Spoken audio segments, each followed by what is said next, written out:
Hang on to your butts, people. Hang on to your gluteus maximuses. Hang on to your scorpion tails. Whatever it's attached to. We don't know. It is about to go down. You thought you were going to find out. You were wrong. Hey, brother! And welcome everyone to our full spoiler review of Fantastic Beasts: The Secrets of Dumbledore.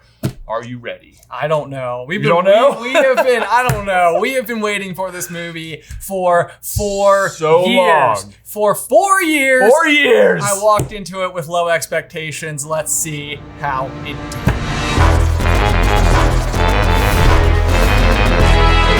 Hey, brother!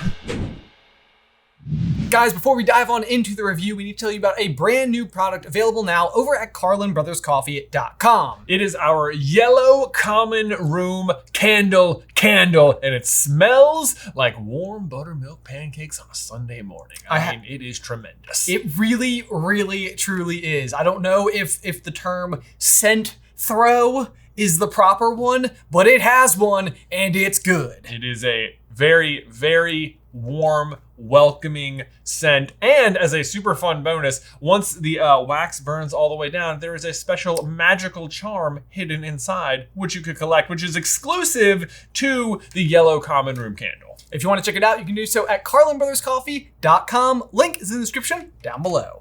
Ben, let me ask you this. Let me ask you if you agree with this opening statement. Okay.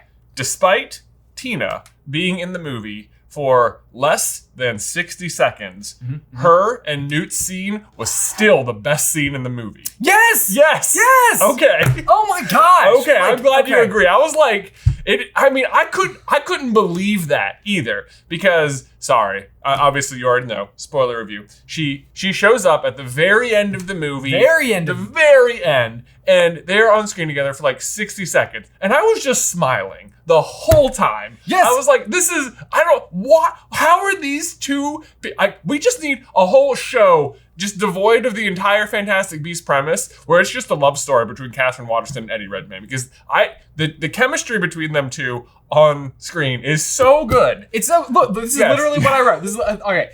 That being said, I cannot begin to comprehend how Eddie Redmayne and Catherine Waterston can make their visible joy on seeing each other so absurdly evident. It's unbelievable. Word for word from my notes. Like, they're not. I think Eddie Redmayne is married, but it's like something about their on-screen chemistry is just perfect. It is great. We have said it 4 years. 4 years. It continues to be true. It continues to be true.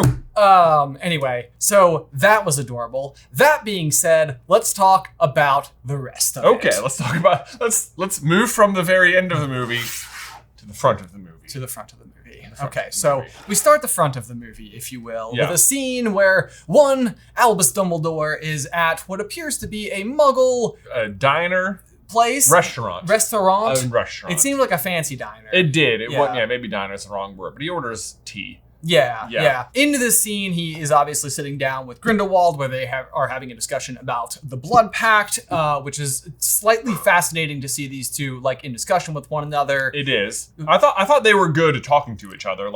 I thought they had good chemistry as well. Mads and what's his butt? Jude Law. Yeah. You know him. Dumbledore. You know Mads Mikkelsen and not Jude Law. We got it. That being said, I will also say that immediately right out of the gate, I think that Mads Mikkelsen makes a really fantastic Grindelwald. I thought he was a great Grindelwald. Yes. Absolutely. Yep. For sure. And I did think the opening scene, I felt very reassured by. I was like, okay, this is good. We're seeing a lot of fantastic chemistry between these two. It was interesting to see that they have a way to go and kind of communicate with one another in a way that kind of was reminiscent of Rey and Kylo Ren from Star Wars. Yes, although I will say, and this was sort of going to be my continuous complaint, they obviously had a way to communicate. It is not explained how they were communicating. And it was is it related to the Blood Pact? Are you just supposed to be they're extra magical? It's did they arrange this meeting in some way? Was it actually all just happening in Dumbledore's head? It was a good scene. You're right. I came out of that opening scene watching them talk, and I'm like, all right, we were off to a very good start. I like this. And then the scene burns up and you just cut to Dumbledore holding the Blood Pact, and it was okay, but was that real? How did they do that? Don't worry, they'll explain it. You're okay, don't worry, we'll get to it. I hope. But boy, did they not. Boy, did they not. And boy, was that just the running theme. It was like, they would do these cool things, and then there was just like, but how? What? Like, tell me how. Yes. Like, you know what? This is just on the whole, I will say something about the conversation they had. Dumbledore openly says, like, I was in love with you. And I was like, that was a good inclusion. Yeah. You said it out loud. That was fantastic. Good on you. I like that. I really wished that we had some, like, flashbacks to their time as like youths, because there's a lot of storytelling and there's a lot of like saying that I loved you. It's like, I kind of would have liked to have seen them like in their element as teenagers, like going through the motions, like, you know, like, why were you in love with him? Like, what was it? What was happening? What was it like? And then they like tell the whole story about Ariana. Like, I really would have loved to have seen that scene play out, like actually play out, rather than just being told about it. Right. Yeah. Yes. So that's the thing. I agree completely. There was so much being done where I actually think it's going to be hard to articulate the sentiment that I felt about it. But it's like, as far as Wizarding World Comic-Con like sense is concerned, like, I think people will be very inspired by what we saw. I think we saw a lot of really cool things. The story is like a twisted, mangled piece of iron that got left in the bottom of the smelting bin for too long. But spoilers, that's how I felt about it. Okay. But that being said, I will say that we're going to jump a little bit because I think it does have some parallels. So we have the scene where they are talking in sort of like this mystified location that they somehow are able to come to together. That's Dumbledore and Grindelwald. Later in the movie, we have the scene where Dumbledore finally interacts directly with Credence, where we see something else happen that is also very cool, that feels similar, but like, I don't know whether or not it is. Are you talking about the spit? The spit? Yeah. What is the spit? Well, okay, so I think, right, like, Credence is there to like try and challenge Dumbledore. Yeah. And Dumbledore is like sort of aware of his presence, and he looks up and he sees Credence's reflection in this like shop window. Yep. And he spits at the reflection. It goes through the window, hits Credence in the reflection, but also in real life in the forehead. Yeah, right? That was needed. That was. Yeah. I'm glad we have that like, now. And it was like, boy, what did you bounce it through the reflection or something? Like what did that do? Well, if you're paying careful attention, you might notice that inside of the window was like a small bullseye type thing. And so I think what he was doing was using the bullseye to spit at Credence behind him. I'm not saying that as if that's an explanation. It was like, what was the point of that? How, like, just what? I don't care. Like, you can do this silly thing where you know, spit at him or whatever he did, like blow the spell at him through the reflection and hit him. Just like, tell me what that was, because that's not like, he did that thing from Chamber of Secrets, you know? We all know that thing. We all know that thing. Like, this is cool. It's like, and like, all of a sudden, like, it hits him, and it doesn't even seem like he's aware of it, even though it looked pretty visibly coming right at his forehead between the eyes. Like, and then they're just fighting, and then he gets out the Deluminator and does the little whoop, turn over thing, and it's like, where were you fighting? How did you get in there? What was the thing that hit him in the forehead? Like, just tell us what it was, because like, it was cool that you did it, and it's okay that you did it. We just don't know what you did. Yeah.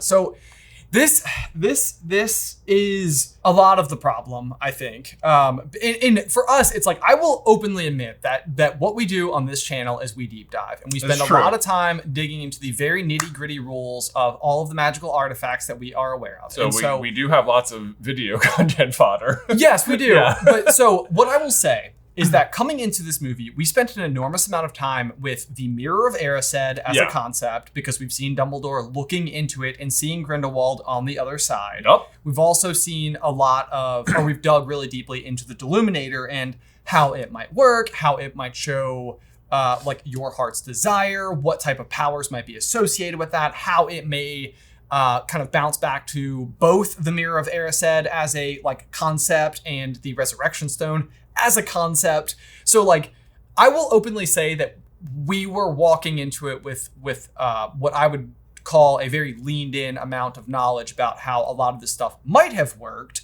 and therefore possibly had a greater expectation for a potential explanation. That's true. Maybe that's our bad. But on the other hand, they just like threw out a lot of the stuff that happened in Crimes of Grindelwald. Like the mirror is just not present at all. Like Nicholas Flamel and the Philosopher's Stone, not present at all. Nagini, not present at all. Like they're just like all these the prophecy, the Tycho Dodonis poem about wings from the water. It's like, no, that was just a Crimes of Grindelwald thing. It's like, was it? Because it didn't feel resolved. No, it didn't. Yeah. And the wings from the water thing, it absolutely felt like there was this, at the splash screen, at the end of the trailers for Secrets of Dumbledore is a phoenix that bursts into water. Right. If that's not wings from the water, I then know. I have no idea what is. Yeah. So that was, you're right. There was a whole bunch of things that just got completely left out of the film. That being said, again, going back to the original meeting between Grindelwald and Dumbledore, and then the sort of mirror reverse battle between Credence and Dumbledore, you are using these artifacts that we are aware of in ways that we are not aware of what they're doing. Right. And if it's not being explained, then it's extremely confusing because I don't think it's implied. Like, I don't think that it's just like use context clues to be like, oh, yes, of course, the Deluminator has this other power, which is to basically Doctor Strange a city and, be on the inside out, and everything that happens in there can't harm the people around you. That basically, that's like sort of the end result, but it just seems like they're leaning so much on like, don't worry, it's magic, and magic can do it because it's magic. Yeah, but that's not good enough. I agree. It's not good enough. It's just like, just tell us, because I'm okay with magic doing almost anything. Right. I just like all the stuff you're doing doesn't seem like it's ever been possible before, and I just want to know how. Right. Yeah. But so there's that. From there, we cut to Newt. Which, in a scene that I will say felt like classic Newt Scamander. This is like him out in the middle of nowhere. He's using like a tethered together raft. Mm-hmm. He's doing like very Newt Scamander things to go and find these new creatures called Chillins. The Chillins. Qilin. Oh, wow. I definitely did not have that correct at all. Chillin. So the Chillins, I actually do think, again, are an interesting piece of magic because I think it brings up a whole bunch of questions that you can now apply. Like, I was very excited about the Chillins' power. I was like, I like this. This is cool. It's very neat. Yeah. I have other thoughts pertaining to it, but we'll start here. Okay. So, like, for example, I think it's a very interesting question to apply. Would the Chillin have kneeled for Harry Potter? Oh, yes. It would have, yes. I think 100%. Yeah, I agree completely. Yes. But I think it is now very interesting to apply this almost like, again, if we want to bounce to like out of universe, like Mjolnir, you have this sort of like question of worthiness all of a sudden. Yes, it's like the Harry Potter Mjolnir is exactly what it is. Right, yeah. It's like the person who the Chillin will bow before is also worthy in the eyes of Thor. Is truly pure of heart. Yes, yeah. Yes, although, boy, people are not going to like that it kneeled for Dumbledore. They're not going to like it. They're not going to like it. Okay, so if we're going to go there, let's just go there. Let's just go there, okay. So we're going to bounce all the way to the end of the movie. So the setup for the end of the movie, and really for the primary chunk of the movie, is that we're really introduced to this election that is going on that absolutely should have been introduced during Fantastic Beasts and Where to Find Them. And when Newt walked into that giant room full of all the, people from around the world, that scene where he's like, this is an Obscurus, you guys all must know that scene. The meeting that they should have been having there is preparation for this election. Yeah, like the guy, I guess the German minister of magic, whoever, like, because I don't even know what they were voting for. It was like Wizard High Council. What was it? It seemed like effectively, like, okay, because here's the thing. It's like the German minister for magic, at least as far as we can tell, is currently holding this particular position. Right. It seems like this would be like being the head of like the United Nations, for example. Right. It's like you are someone who has a leadership position amongst a group of leaders.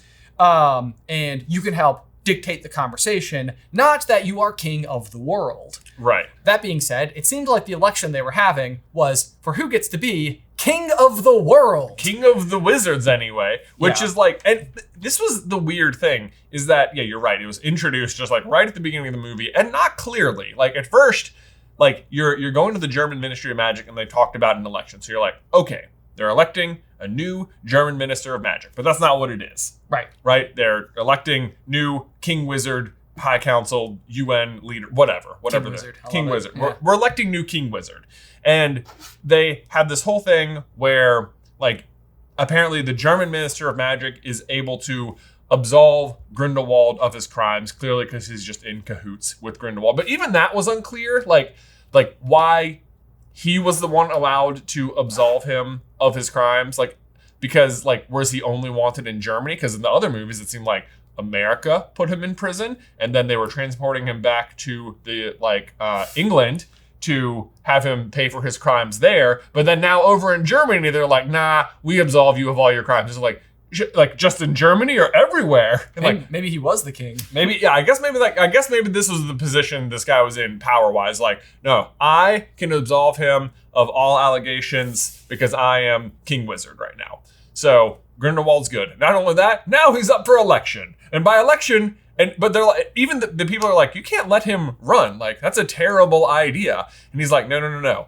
Well, we can't let him win, but we have to let him run, because then when the people vote, they will have spoken and they will have said no. And like, I was like, that's an obviously terrible argument. You just shouldn't let him run. But okay, if that's your argument, fine. Except that it's also not an election. At the end of the day, like, no one votes. It's just, they're like, yeah, let him run. People will not vote for him. And then they're like, turns out we're not voting anyway. We're going to let this newborn chillin' decide new King Wizard. And that was the other thing too. Yeah. At some point in time, they were like, they said back in the day, this is actually how we chose leaders. Yeah. And it was sort of like this, like very sentimental, like, I could completely see that. That would very much make sense. Right. You know, but like prior to formal politics, this would be a very clear and evident way to make such a decision. And it would be a really consistently good decision because the Chillin has powers that are pure.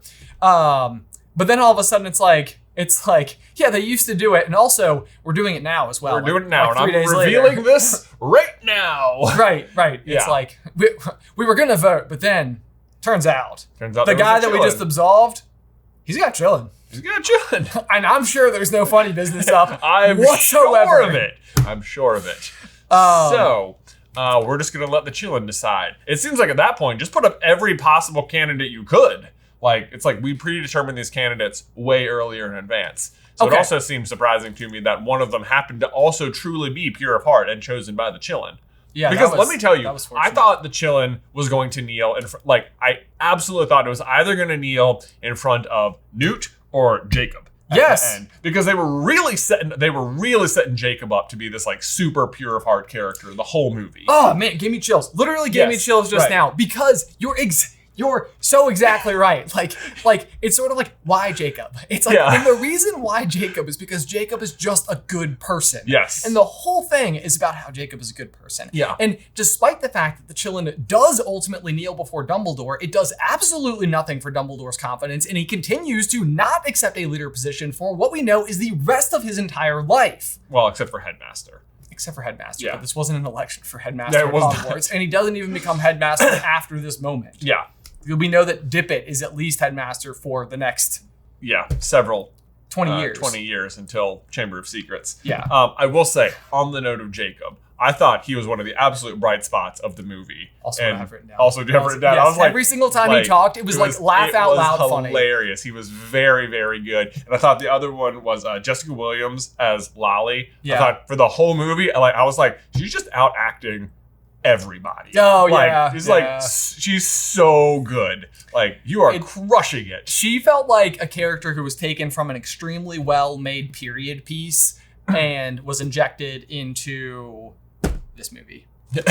Is sort of how I felt about it. Yeah. That being said, if we want to take all of that, we want to take the Jacob piece, I think we can now move back to the next piece of the story that we got after Newt's entire sequence. Oh, which let me add one tiny little note here. Newt who is like the person who understands beasts, of course, is one of the only people on the planet who would be able to find the Chillin, except not really. Credence and company just also show up. Was there a way that they were tracking Newt? I feel like that could have, I think that was like Grindelwald can see the future sort of thing. Like he told them where to go, or fine. I feel like they were tracking Newt more than they were tracking the creature. That said, when they find the creature, it looks like they cast a spell at Mama Chillin, right? Right. And was that spell not Avada Kedavra? Looked very green. Because let me tell you, if you're gonna make a violent spell hit someone in Harry Potter and make that violent spell the color green, it pretty much has to be Avada Kedavra at this point. That's the rules. And that's exactly what you did. And the way that spell works is that instant death. And you sure didn't instant death that Chillin.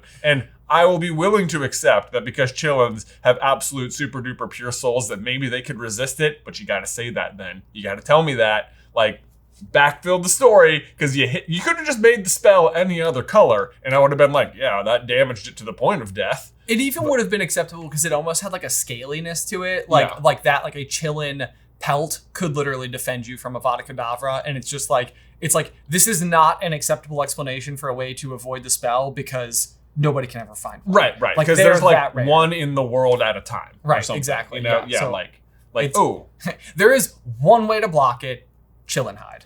Right. And maybe ultimately what we learn is that Grindelwald would use a Chillin hide as an additional piece of defense mechanism. They didn't say any of that, so none of that's true. No, Anyway, they didn't cast Avada Kedavra at the Chillin, or at least it was a really poorly cast one. I don't know. Yeah. But then they successfully defeat Newt, kidnap the Chillin. Newt returns to Mama. Turns out it's twins. Oh my gosh. Can I say the other thing that I think would have been extremely cool as like a slight change on this particular situation is I firmly believe that Newt is one of the most powerful wizards that we have ever seen before. The thing about Newt is he too, like Jacob, has sort of this like innate purity about him that he is the opposite of like Dumbledore and Grindelwald. He has all the power and absolutely no intention whatsoever of using it to rule over anybody at all. So in this particular case, what I think would have been insanely cool is to have Newt absolutely outclassing this entire group of, former day Death Eaters or whatever. Yeah. And have it be something like where Newt ultimately like reaches to defend a creature and like that is the only reason why they can like break through to him or something. Because it would have been awesome to see Newt out there just like completely like throwing up insane defensive spells. Yeah. Just like ruling the day. And it's like the only thing that would block it is that he would not allow another creature to get hurt under his watch. Yeah. Well, I mean, ultimately it's because he's like carrying the Chillin as well that like I guess he's not fighting. That's true. Really. That's true. You're right. It would have been fun to see him put up a little bit more of a fight. Yes. Yeah. But that's true aside. Anyway, so back to meeting Lolly and Jacob outside of Jacob's bakery. Yes. This scene, I think, can work, especially with everything else that we were saying about sort of this idea that like part of what makes Jacob so important to the cause is this sense of purity. And I feel like what Lolly is basically testing at the beginning is she had a couple of her buddies come to harass her so that she could determine whether or not Jacob would come out. Or more like to prove to Jacob that he would come out. Okay. I will take that as maybe a misinterpretation on my part of the scene. Because I almost felt like she was like testing him. But you're right. It makes a lot more sense. Because if they're already recruiting him for this particular purpose, it doesn't seem like you need to like determine whether or not he would come and like defend somebody from some thugs. Yeah, I think that was like, because like he did it and she's like, then she immediately like uses it against him. He's like, I don't want any part of it. And he's like, you're already a part of it. Look, like you came out and defended me. Like, right, that's true. Look at you. Okay. Yeah, so I think that's what she was doing there. Okay, I'll take that. I'll take that. No problem. But then from there, we see kind of an interesting, I guess, piece of magic that, again, we've maybe never seen before, which is that Lolly seems to have a very, like an affinity for book-related magic. Yes, I think. she did.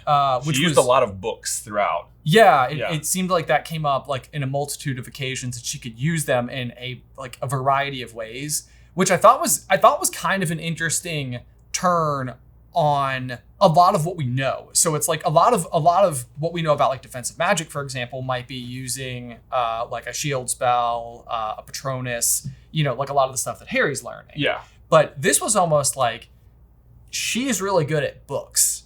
Right. But like that applies in way more ways than you think. Right. So like her like manipulation of this particular thing seems to like amplify her magic a lot.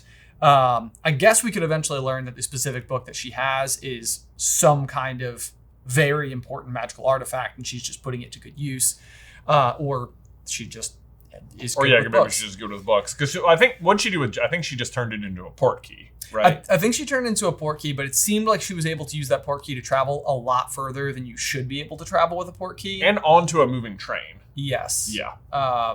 So that was pretty impressive as well. Right. Yeah. Okay, so that brings us onto the moving train. Onto the train. Let's meet the team. Where we meet the team. We start of, you get to go through, you get to see sort of Newt being kind of adorable in like his like leadership position as he's like walks over to the other side. Right. Yeah, he's like it's like he like read in a book how to be a leader. Yes, it's exactly what it felt like.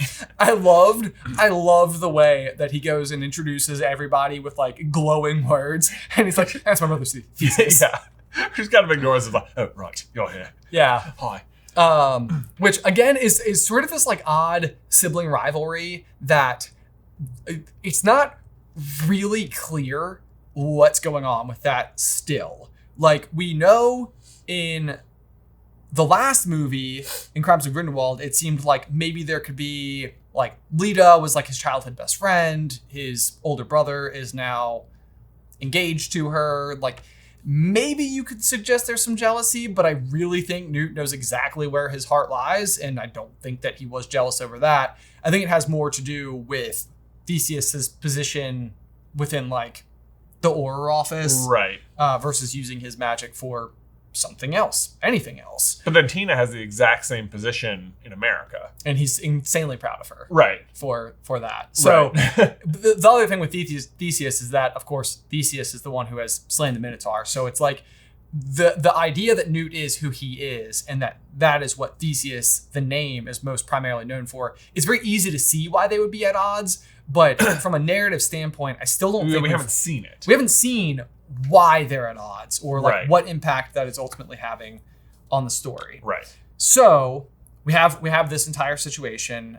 We see the scene where Newt basically pulls out the wand, which he then presents to Jacob. He says it's made of snakewood, which is important. That's also what Salazar Slytherin's wand was made of. That's like the other notable snakewood wand. Right. And the thing about what we know about Slytherin's wand, though, is that it was buried in America, where it grew into a snakewood tree, which leaves have healing powers, but branches cannot be cut. Right. Meaning that his wand didn't come from that tree. Right. But it would make sense that an American wizard was given a wand wood from such a noted association within that world. Yeah. So that's it's kind of interesting. And I guess you have Nagini also in the mix in this story somewhere where serpents are still semi-relevant, I guess.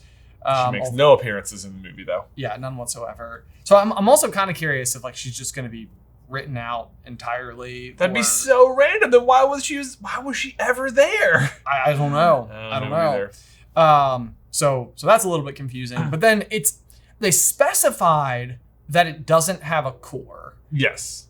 Which I also thought was kind of interesting. Yeah. Because he brings up the wand a bunch of times, and the wand ultimately ends up being kind of a specific plot device because it puts Jacob right in the crosshairs of this assassination attempt later in the movie.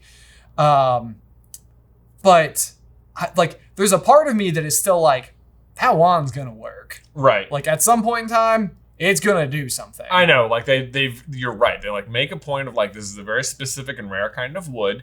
It doesn't have a core, but then he also is like, can I keep it? And he's like, yes, of course. It's like, something's gonna happen with the wand. I suppose with Newt, it's entirely possible that we could see him collect either a dragon heartstring, unicorn hair, or phoenix feather. It could have a phoenix feather. No, but it only gave 2. Well, it doesn't have to be from Fox. It doesn't have to be from Fox. That's true. Yeah. That's true. Yeah. Okay. Still unconfirmed whether the Phoenix in the movie is Fox either. We do see Dumbledore holding a tail feather from the Phoenix, though, and showing it to Aberforth. Right. And it was like, is that one of like Harry or Voldemort's core feathers? That'd be pretty wild. I was like, that could be pretty interesting. That could be interesting, but we don't know yet. Because we also don't know if that is Fox yet. Anyway, we can get back to that later.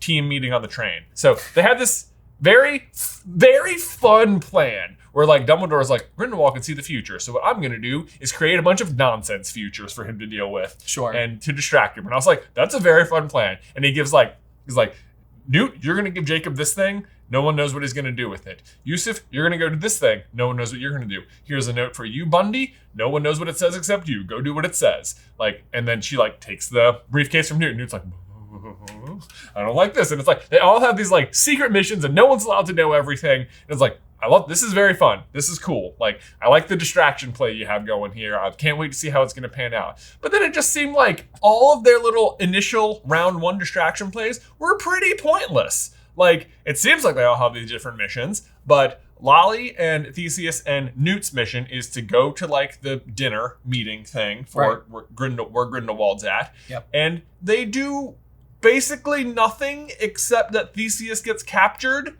And I was like, on a side plot that I have to tell you is non-essential to the story at all. And it was like, was it your plan for Theseus to get captured? Because that felt pretty pointless. Like, what did you learn by even sending Newt and Lolly there? Like, I don't really know. Now Newt is just held up doing this rescue mission. But then they get there and you go into this little prison and they have the guy at the front counter and it's like this secret prison that was supposed to be closed, but it's not. Right. And you're like, okay, all right.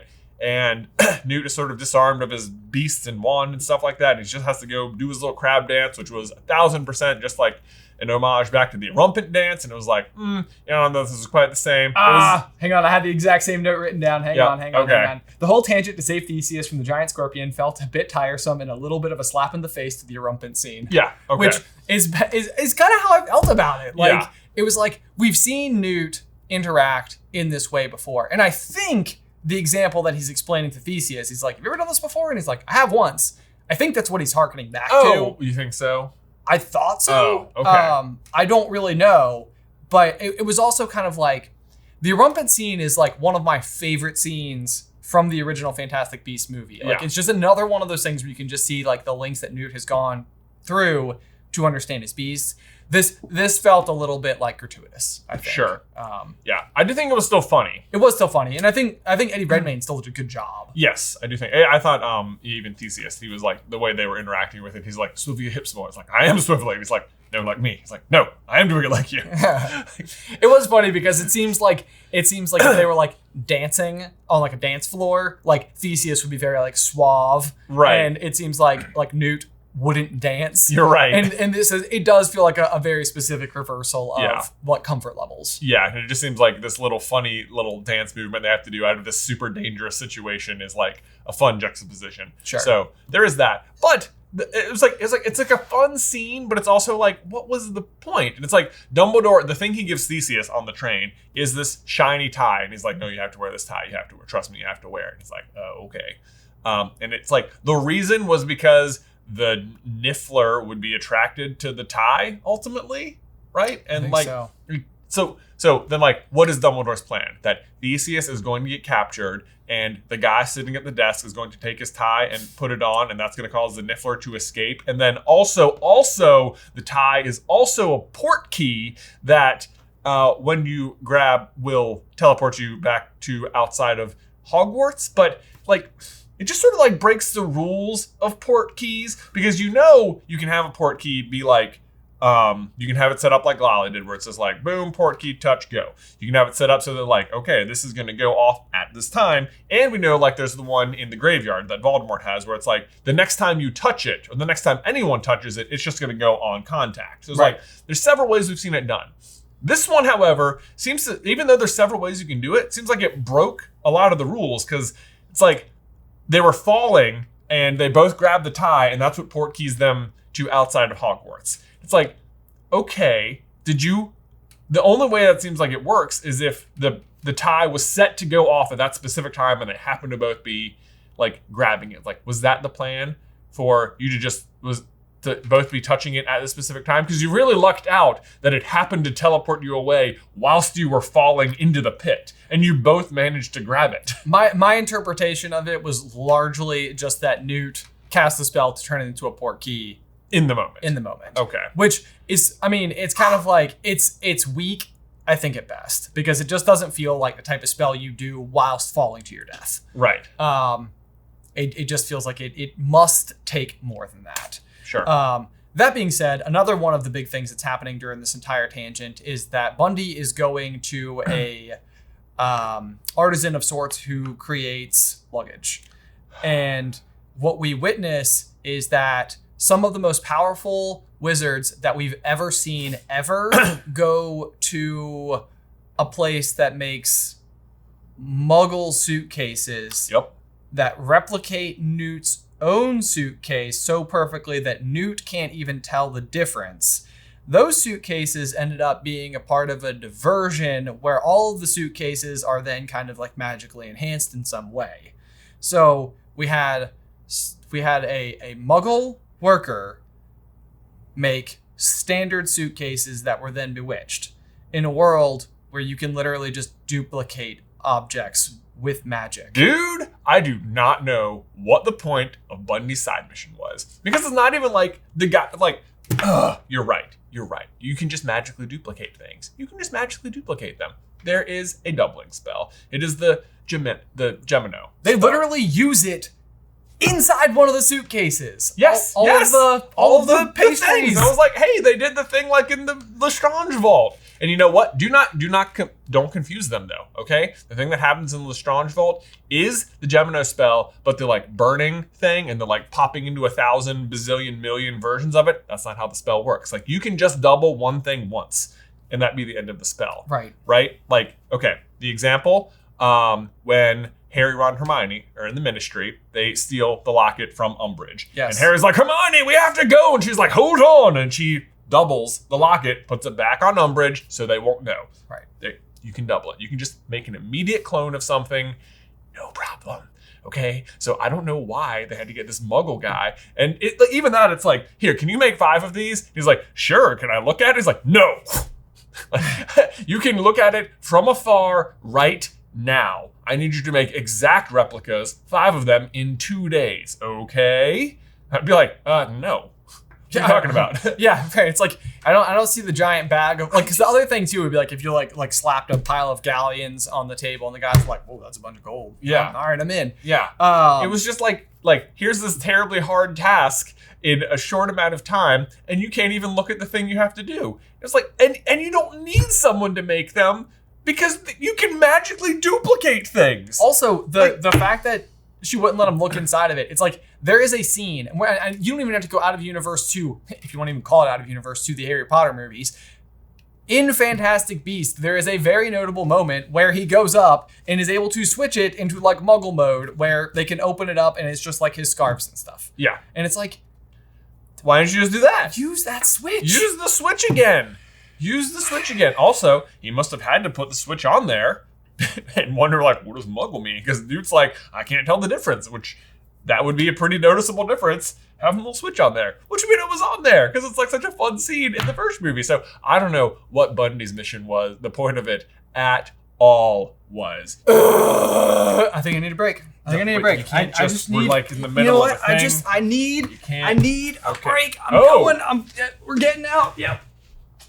And he's gone. You guys, I don't want to brag, but I am pretty sure that is one of my best exits of all time. Anyway, welcome to the Scenic Route, where as ever we tell you about today's sponsor, which is Native. If you guys haven't already heard about Native, then it is about time you did, because they put so much energy into their products, including lotions, deodorants, and toothpaste. And I will be the absolute first to admit that when I heard about charcoal toothpaste, I was skeptical, but now I will not use anything else. And Native as a company is just really cool because they're absolutely doing their part to be sustainable. All of their packaging is 100% plastic free and fully recyclable. For example, every time you buy Native deodorant, you are saving 37 grams of plastic, which while it does seem small, it does also make you feel good. They have 10 different scents to choose from, including classic, coconut, and vanilla, all made without baking soda. Plus, with every purchase, they commit 1% of their plastic-free deodorant sales to to environmental nonprofits. And, you know, the thing that I love the most about this is that things like toothpaste, deodorant, lotions, they're things that we're already buying anyway. So if there's a way for me to do that a little extra responsibly, then I love that. Seriously, guys, if you haven't ever tried plastic-free deodorant or charcoal toothpaste, then it's definitely time to look into it. And when you head on over to nativedeo.com/J-versus-B and use promo code J-versus-B at checkout, you'll get 20% off your first order. Again, that's going to be nativedeo.com/J-versus-B, promo code J-versus-B for 20% off your first order. Link is in the description down below.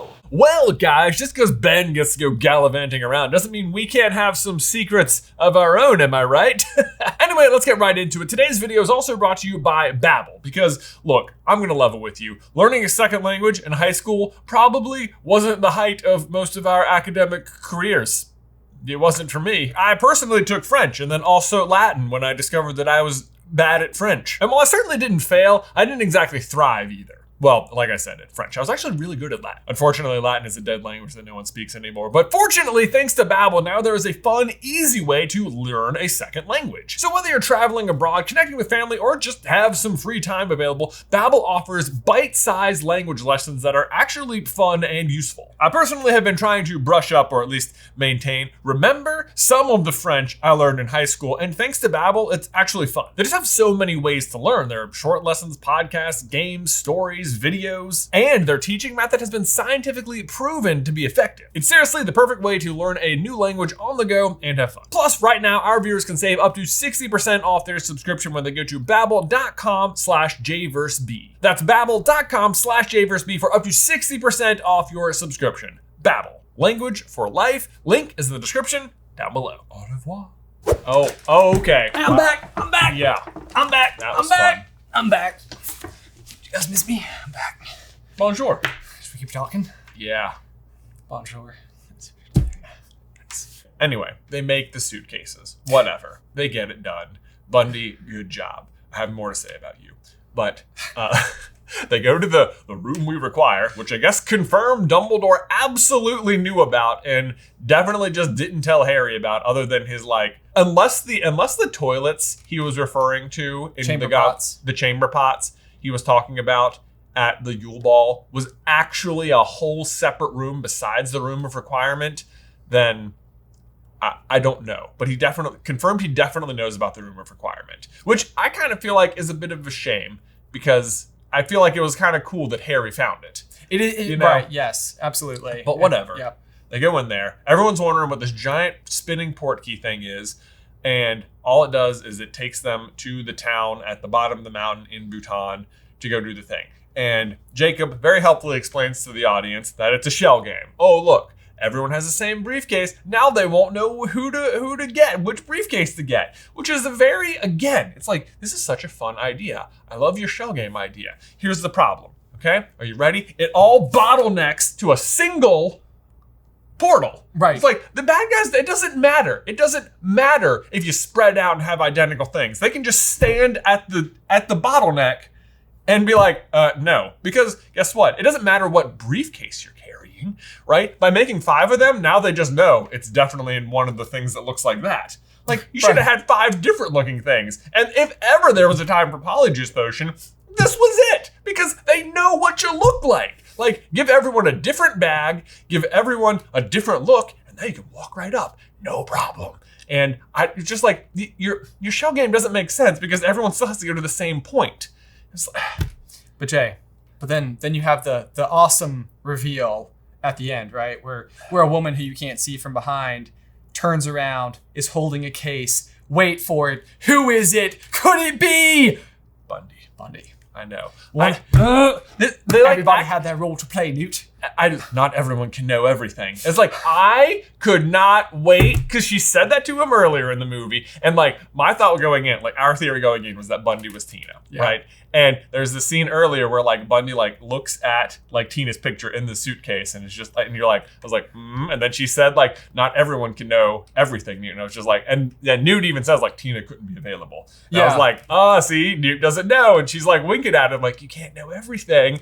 And then like Bundy's the one who has to take the briefcase from him. And Dumbledore's like, don't worry, it's in very capable hands. Right, And yeah. like, you've seen Tina interact with the Beast, and it's just like, oh my God, it's going to be Tina. And then she walks up at the end, and I could not wait for her to like transform back and be like, not everyone can know everything, Newt. And you'd be like, no, it was Tina the whole time. Chills again. Chills again. But it wasn't. It would have been so easy. It would have been so easy.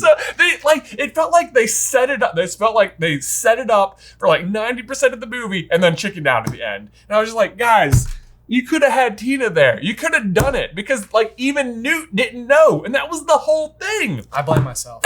You blame it, yeah. I've been very public about my dislike of Polyjuice Potion. Someone somewhere was like, we can't do Polyjuice again. We can't do it again. It can't be the. Yeah. And it's like, no, this would have been the time.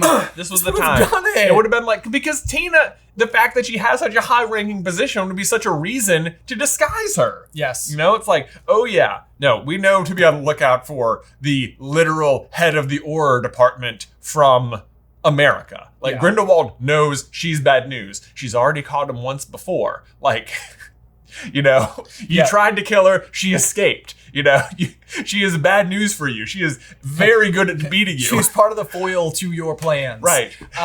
That being said, then we also have this incredibly odd thing that is going on with the character of Bundy, which is that she very, very, very clearly has an admiration for Newt. Yeah. And it's like, I'm having a really hard time understanding why. Like, because it's like, we know that Newt ends up with Tina eventually. Yeah. And it seems like Newt, at the very thought of Tina even being discussed, blushes. Like, Yeah. it's not a love triangle. Like, there's no two ways about it. Like, Newt loves Tina, hard stop. Right. Like, that is it. And so the only thing that I can think they are setting you up for is that Bundy keeps thinking throughout all this, throughout all of her wins, throughout all of her support, that she is eventually going to break through to Newt at some point in time. And when she ultimately discovers that Newt just does love Tina, then what you're going to have is somebody who turns on Newt all of a sudden and also has an enormous amount of knowledge about all of the stuff that he did. No, that'd be interesting if Bundy switched, but I don't think so, because like at the end she sort of like looks over at Tina's picture again. She's like, sometimes when you know, you just know. Like that seemed to, like when she said that, I was like, that's her being like, I am in love with you, but I can just tell that you are just so in love with Tina that you just know, and so I will back off. It was just like, but like they've given too much. They've given too much like allowance to this admiration at this point in time. Like, I think in Crimes of Grindelwald, it would have been easy enough just for what us to witness with the character of Bundy is that like Newt does have this appeal that like even Newt would never have any idea. Right. Like, he doesn't know. Yeah. You know, because the way in which he is confident, the way in which he is like debonair is in the way that he interacts with the beasts. Right. And so it's like, but every other time, you know, he's like, his body language suggests that he's not confident in the room, you know. So it would have been a cute way to show like how Newt could be oblivious to social cues, I guess, maybe. Yeah. In other environments. But so otherwise, I don't really know what's going on with that. But anyway, we can move on from that because the movie is called Secrets of Dumbledore, right? Yep. And so we find out that there are, in fact, some secrets. One of which is the fact that we finally know one of who Credence's parents is. Aberforth. This was like the number one big question from the end of the last movie going in. Like, who is Credence? Is he really a Dumbledore? And I guess the answer is yes. And the how is just that whilst Albus was falling in love with Grindelwald, that Aberforth also had a kid. Fell in love with an off-screen woman and had a kid, and then I guess sent him to America. Now we don't know. So now obviously the big question is, why did they send him away? And two, who was the mom? But so this is again where I think like we talked about it earlier, but like Grindelwald and Dumbledore have all this history as like young men. And I think that if they had consistently been going back and forth with the flashbacks, if we had consistently seen the dynamic between Albus and Grindelwald and then also Ariana and Aberforth within that, I think that like if you had slowly had it simmering up to the point where what you realized was actually happening was that Aberforth was also falling in love, and you're paying too much attention to Dumbledore and Grindelwald to see it. Right. And then all of a sudden it's like you pan back and you're like, Aberforth. Right. It was him. Yeah. You know, and you're like, the whole time we were watching them, but it turned out we should have been watching him. Like, you know, then you could have this really cool, like, back and forth, like the scenes are unfolding and everybody is kind of learning everything at the same time. It wasn't particularly fun. There wasn't a whole lot of like, whoa, or like, I don't know, like takeaways. Well, like they also introduce it just sort of like very casually, like Newt overhears Albus talking to Aberforth saying like, he's your son. And he's like holding up the feather. Right. And he's like, you need to be there for him. And it's like that was it. That was the like answer. Like, oh my God, wait, what? Aberforth is Credence's father? No, like that was the big reveal, right? But like even then I was like, it happens kind of early in the movie. And he's holding like the phoenix feather when he says it. And it's like, you use context clues to like, you obviously like are waiting for the answer to this exact question. And they just told it to you. And it felt like that was almost too easy. I was like, I kept waiting for it to be like, he was actually talking about the phoenix. And that's like the wings from the water. Right. And I was like, but no. Then very much at the end, Aberforth is just over talking to Credence. And they're like, this is definitely the route we're going. It's not that I really thought it was like a misdirect.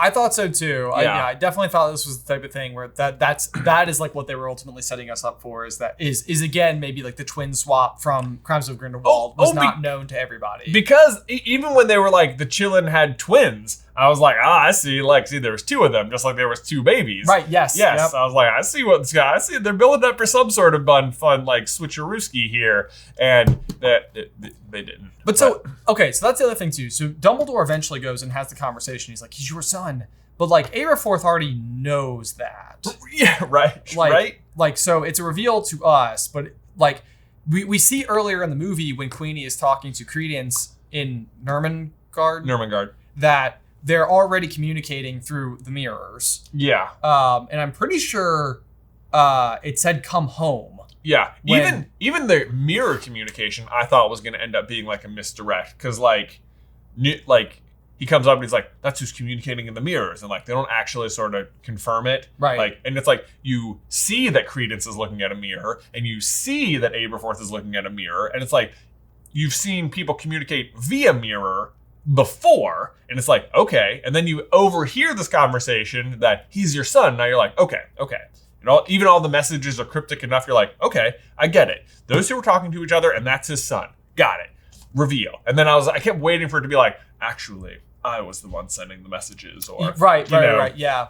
Or like, again, go back to I'm Palpatine. not your son. Yeah, it was like, oh, but I guess it was just them talking to each other. Right, but so then the question too is like, how did that line of communication begin in the first place? Right.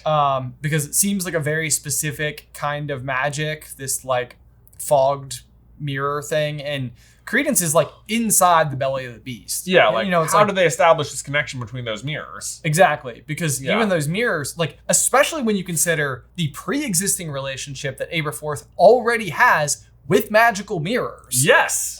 With Harry. With Harry. It's like the fact that everybody during Harry's period of time doesn't all just have basically text, like cell phones that are mirrors, and it's just like, hey, let me scribble you a quick message. Like the ability to communicate with people who are far away is a constant obstacle that Harry has to overcome. Right. Like, it's like, oh, we have these two-way mirrors, and it's like, well, could you have maybe just used the bathroom mirror, it seems like? Right. Could you and Sirius have not figured this out? Like his inability to communicate with Sirius, like, drives the plot forward so often. Right. And it's like, there's just other ways you could have done it. It just seems like there's other ways you could have done it. Or it's like, what method were Dumbledore and Grindelwald using to talk in the restaurant? Like, was that a way Harry could have talked to people? Like, was it related to the blood pact? Okay, let's talk about the blood pact. Okay, let's talk about the blood pact. Okay, let's get there. Okay. They kind of give you some explanation for like, well, what happened? What happens if you break it? Can you not fight each other? And it's like, at the very thought of trying to fight him, watch what will happen. And it's like the blood pact like zooms out of his hand and starts attacking the wall. And then like the cord starts like wrapping around his like neck and arm. It looks like it's gonna like choke him or stop his breathing or something. And he kind of explains it all to Newt, and you're like, okay, all right. And like what I wanted Newt to say was like, what if you aren't holding the chain? Yeah, like what would happen? Like, because what would have happened if Dumbledore had moved against Grindelwald while Grindelwald still had the exactly chain? Like, would that have happened to Grindelwald? Would it have shot over to Dumbledore? Like, what if Newt had never given it to Dumbledore? Like, would it have just found them? Like, how? Like, it seemed like the answer was just don't be holding the chain when you do it, or something. It did, yeah. It's tricky again because it's like, was that just a good way to illustrate the way that the Blood Pact would like attack you? That's probably the answer. Is that, right. Like, it would attack you no matter what, but kind of like a unbreakable vow. Yeah. Because they also have like sort of what almost looks like chains kind of wrapping around your arms and stuff as you do that. So that is entirely possible, and maybe something similar is what would happen if you broke an unbreakable vow. But yeah, otherwise, you sort of get this explanation. But with the Blood Pact, I also felt like there was a couple of other really interesting things that potentially were in play. Because if we go back to that original diner scene where they're communicating in the beginning, we do have the moment where Dumbledore explains to Grindelwald, like, I loved you. Like, that's why I followed you. And it's sort of like, it's a very important distinction because I think what that suggests is that Dumbledore absolutely loved Grindelwald. Does that mean that Grindelwald loved him back? And I kept thinking, like, that could be... like the distinction? Like a notable distinction. Yeah. Like there actually is unexpected... Like, it's tricky because then you don't get to see what the Blood Pact would do because technically the Blood Pact shouldn't affect Albus in the same way that it does affect Grindelwald. Right, if that was the case. Yeah. Yeah. But like, so then at the end of the movie, they finally sort of find a way to break it. And like, Newt asks like, how did this happen? Like, for you, the audience, basically. Like, and Dumbledore's like, call it fate. He's like, I sought to protect, he sought to kill. It broke. It was like, and go on. Right. Like, what do you, like, it seemed like they were like, yeah, we sort of wrote ourselves into a corner, so this happened, and now it broke. Right, okay. Right? So, like, why even introduce the Blood Pact? I don't... Not strictly necessary. Not strictly necessary. Could have just been the case that Dumbledore didn't want to move against him because he loved him, and that's it. It's like, that's the big reveal, is that like, why can't I move against him? Because I love him. It's like, I understand that he's doing awful things, but I do love him, and therefore I can't make these actions. Right. And it's like, that, like, maybe that's just it. Maybe it's a little bit of a stretch. Maybe it's kind of hard to imagine with a character like Dumbledore, who's apparently pure enough to have a chill and bow before him.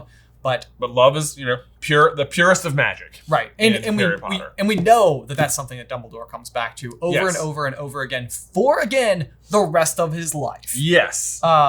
So, I mean, it's like forever and ever, love ends up being what Dumbledore knows to be the most powerful form of magic. But either way, the Blood Pact is broken, at which point in time we get like a pretty boring duel, I thought. Yeah, it could have been. And again, out at like they're like in that like everyone sort of disappears zone. Right. Yeah. It was like, how did you get here this time? Because you didn't do the mirror spit reflection trick. You don't have the deluminator.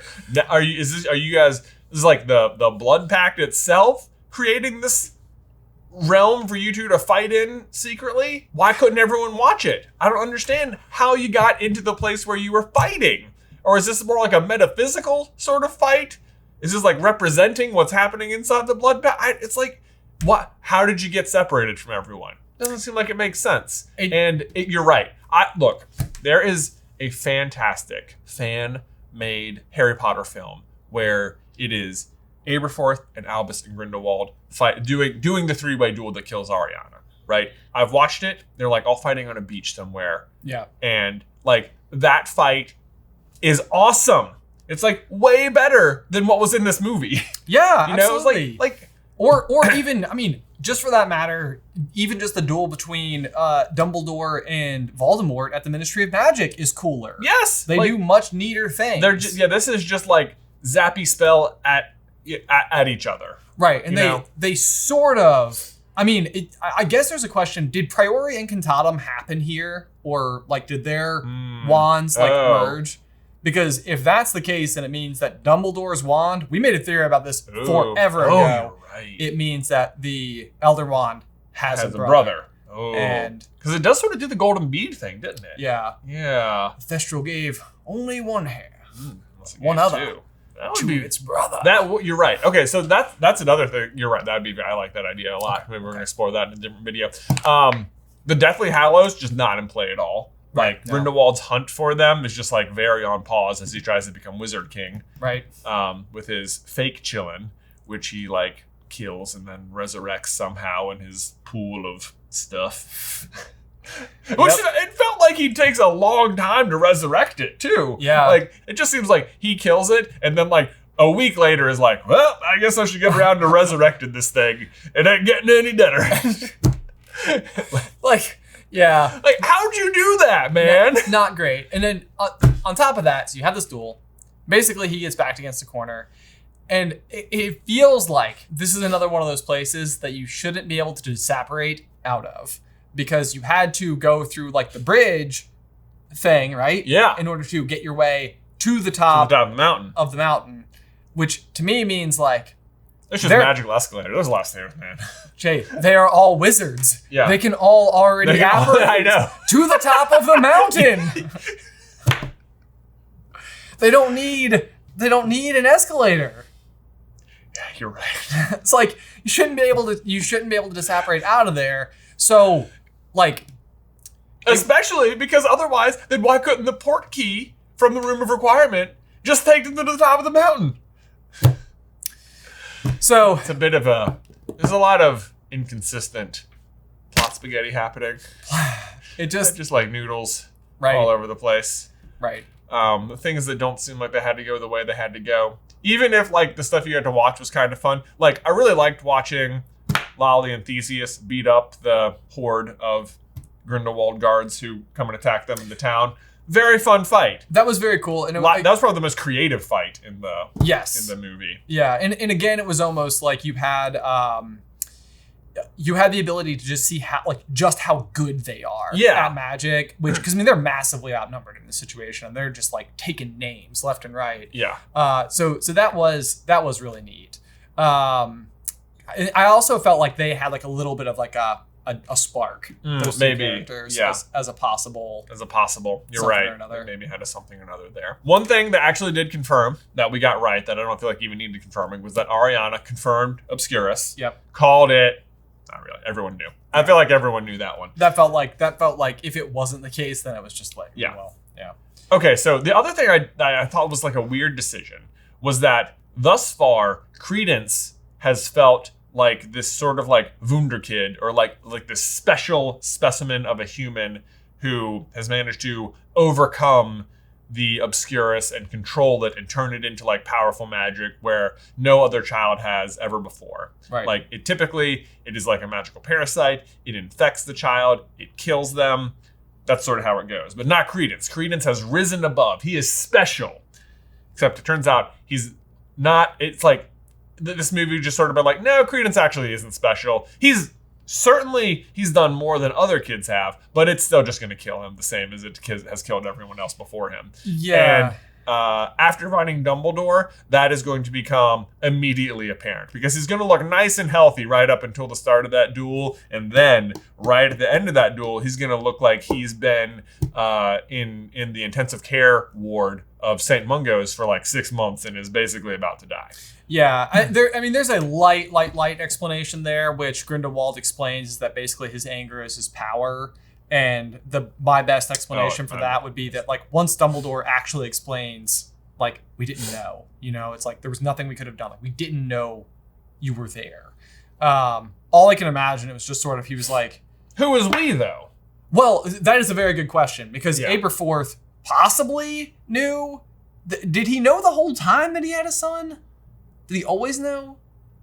Because he's communicating with the mirrors. He's communicating with the mirrors. And so here's what I would say, is that eventually Aberforth is pretty on his high goat over Dumbledore for not properly tending to their frail younger sister. Right. Yeah. And it's like, okay, Aberforth, man. Okay, like you need to come down a little bit. A notch. and maybe I guess yourself. Hold on, look yourself in the mirror. Yeah. Because you love him so much. I guess maybe he thought he was the one who drowned at sea, right? It is possible. It is possible. He still would have been sending his son away if he's aware of the fact that it happened, instead of tending to it himself, which is the very thing he was mad at Albus for doing, which is that he wanted to go on this world tour. Right. Yeah, because he's man, it's very hypocritical of Aberforth. Yeah. In the long run, which I mean, people can be hypocritical. But you're right. I mean, it's not like you're not allowed to be hypocritical. It just is. Right. Yeah. It doesn't absolve Dumbledore of any of the things that happen. He's not wrong about Dumbledore. He just also did those things. Right. Yeah. I walked into the theater and I had told my friends, because they were like, "Are you excited about it?" And I said that my hope is that best case scenario, this movie will score a 70%. Mm-hmm. And most of my friends looked at me and they were like, "Dude, that's a low bar." I don't even think it came close. You don't think so? No. No. I mean, I could generously give this movie a 40. Oh man. Wow. Real low. Yeah. Real low. I was thinking probably right at around like a 70, 75. Oh, that is a lot more generous. Well, I don't know. I mean, I thought it was better than Crimes of Grindelwald. I don't know if I did. Okay. I don't know if I did. I mean, Crimes of Grindelwald was its own version of a mess, but there was. I mean, yeah, it's just like it just felt like there were so many things they didn't explain the magic behind.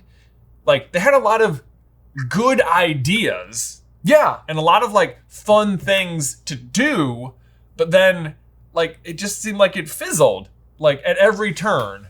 Yeah, it's like. Yeah, so and that's the thing. I think you're absolutely right. Like I think that the introduction of the Chillin as a new plot device is awesome. It's a really, really cool magical creature. I love the scarcity of it. It does fall into that category of things where it's like this is like it's not a magical artifact because it's a living creature, but it's like it's in that same vein. Like nothing else has this power other than this one thing. Right. Love that. And it does feel like Newt would be the only person who could find it. It does. It also feels that way. Yes. Yeah. I feel like what it could have told us about somebody else as another character is the type of thing where it should have been fairly unexpected who it was going to bow to. Right. And I think the implications of that bow would have been something that had massive importance going forward. Yeah. It felt like they were setting up Jacob to be this particular character. Right. Which would have been really surprising that it bowed to a muggle in this. Like in literally the election of Wizard King. Right. It could have even left you wondering, like, wait, can it bow to a muggle? Like, that could have been another question going forward. Like, they gave him a wand and, like it bowed to him. Like, is he a wizard? You know, right. Yeah. That's a very good point as well. I think the suitcase game, how they set up the suitcases, I thought was kind of silly, but I think the suitcases could have been just like mind-bendingly cool in how they were able to sort of ingenious their way around and like, because ultimately they're just kind of booby traps. Yeah. You know, and I think it would have been a lot cooler if you were watching all of Grindelwald's key henchmen basically be foiled in a very like, oh no. You know, and like it finally slowly like builds and like the characters who don't even know what the actual plan is, for them, they know just enough for it to be like coming together before them. I absolutely think having Tina show up at the end would have been like such a really cool way, because like when, again, like Newt gives up his case earlier in the movie to Bundy, and it's like, to me, the only person Newt would trust his case with is Tina. And Dumbledore knows that. And Dumbledore knows that. Right. And so I think what Dumbledore, it's hard for Newt because he's like, I'm not comfortable with this situation. But when he comes to learn, it's like, okay, if it was going to be somebody, at least it was the person who I would have trusted. Right. And again, what Bundy says right at the end is like, you know, not everybody could know everything. Right. Like this, like the game started before you knew. Right. Exactly. Yeah. That. Because Newt almost seems like he's really the point man for most of it. Like Dumbledore is obviously like the master puppeteer as always, but Newt is the one who is like assembling the crew. He's the one who's like handing out the artifacts. He's like the one who's like sort of setting a lot of the stuff in motion. So if there was even a huge piece of it that he had no clue about, I think that could have been really fascinating. I think the way in which some of Grindelwald's visions could have been incorrect in a way that he was misinterpreting, I also think could have been really interesting. Otherwise, it's just like I feel like I loved things about this movie. Right. Like I really did. And like I don't even think the actress did a bad job. I think Mads was a massive improvement for Grindelwald. I thought Jude Law did a good job. I thought Eddie Redmayne as ever did a good job. Yeah. And I mean Dan Fogler as Jacob was just Great. Hilarious. When he drinks the giggle water on the train, I like literally was like cackling in my seat. I think it's just tough because it feels like the way that we have spent so much time interpreting these stories and stuff is by trying to play by the established rules of the world. And it just doesn't seem like those rules seem to matter. Apply. Yeah. And so it deviates in this area where you're just like, you start to have to wonder whether or not you can include Fantastic Beasts information as part of the Harry Potter canon. But like, I think you're supposed to. I do think you're supposed to. Yeah. It's just, I don't know. I don't know how you bring it. I don't know how you bring it back. Like, we just spent the last several years trying to fix Crimes of Grindelwald. Right. You know, it's just like this one just like breaks so many. It just seems like there's all these rules and obstacles Harry has to navigate. It's just like, nah, we're just gonna break through those walls. And you know what? Here's what I'm gonna hold out hope for. I'm going to hold out hope that I am not smart enough to see how good it was. Sure. That is, maybe we'll see. I've seen it one time. We're seeing it again this week. Maybe it will just come to pass that it's like, Ben, you didn't understand the brilliance. You didn't recognize it. Mm-hmm. It's not the movie, it's you. I'd be fine with that. I will accept it gladly. Indeed. Anyway, my question of the day for all of you, what do you think? Good? Great? Ugh. Let us know in the comment section down below. Guys, as always, thank you so much for tuning in and watching this video. Be sure to like it and subscribe to the channel if you haven't already. This video is not out yet, but coming soon, we're going to have our top unanswered questions from Secrets of Dumbledore. When that's live, you'll be able to click it right here. But until next time, bye!